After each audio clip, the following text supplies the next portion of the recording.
Hi అండి, welcome to Siri Siri creators. ఇవాళ recipe ఈజీగా తయారు చేసుకునే క్విక్ లంచ్ బాక్స్ రెసిపీ అండి. అండ్ హెల్దీ అండ్ టేస్టీ కూడా. దీనికి ఫస్ట్ ఒక కుక్కర్ తీసుకుని అందులో 2 టేబుల్ స్పూన్ల ఆయిల్ వేసుకోవాలి.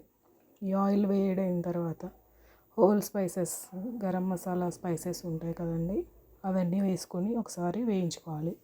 ఇవి వేగిన తర్వాత ఒక 4 పచ్చిమిర్చి జీలకలు కట్ చేసుకొని వేసుకోండి. ఈ పచ్చిమిర్చి వేగేటప్పుడే అందులో కొంచెం కరివేపాకు, అలాగే ఒక గుప్పెడు జీడిపప్పు వేసుకొని వేయించుకోండి. ఇవి బాగా ఫ్రై అయిన తర్వాత 1 టేబుల్ స్పూన్ అల్లం వెల్లుల్లి పేస్ట్ వేసేసి బాగా మిక్స్ చేసుకోండి. ఈ అల్లం వెల్లుల్లి పేస్ట్ వేసిన తర్వాత బాగా కలిపి ఇది పచ్చివాసన పోయే వరకు వేయించుకోండి.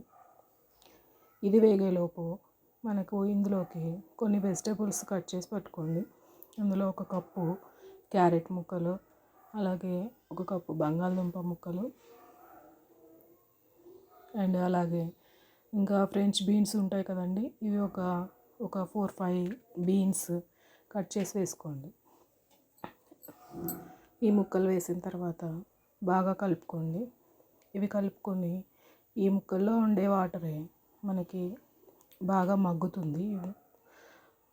తర్వాత అందులో 1 అరకప్పు క్యాబేజీ తురుము, 1 అరకప్పు టమాటాలు కట్ చేసి వేసుకోండి. ఇవి కూడా వేసి కలిపిన తర్వాత ఇందులో వాటర్ తోటి మగ్గిపోతాయి. సాల్ట్, రుచికి సరిపడా సాల్ట్ వేసుకోవాలి. అండ్ పసుపు వేసుకొని బాగా కలుపుకోండి. ఇవన్నీ బాగా వేగిన తర్వాత ఇందులో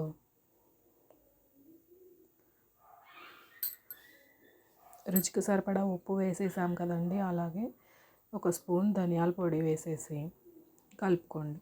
ఈ ధనియాల పొడి కొంచెం వేగిన తర్వాత ఇందాక పసుపు మిస్ అయ్యాను, అందుకే ఇప్పుడు వేసాను. తర్వాత మనము ముందుగా నానబెట్టి పెట్టుకున్న బియ్యము, పెసరపప్పు, బియ్యము 1 గ్లాస్ తీసుకుంటే పెసరపప్పు 1/2 గ్లాస్ తీసుకోవాలండి. కడిగి నానబెట్టి పెట్టుకున్నాను. ఈ రైస్ వేసిన తర్వాత అందులో 1 స్పూన్ నెయ్యి వేసేసి స్టవ్ సిమ్లో పెట్టేసి ఒకసారి బాగా కలుపుకోవాలి. ఈ రైస్, పెసరపప్పు హెల్త్కి చాలా మంచిదండి. ఇది కొంచెం వేగిన తర్వాత 1:2 రేషియోలో వాటర్ వేసుకోవాలి.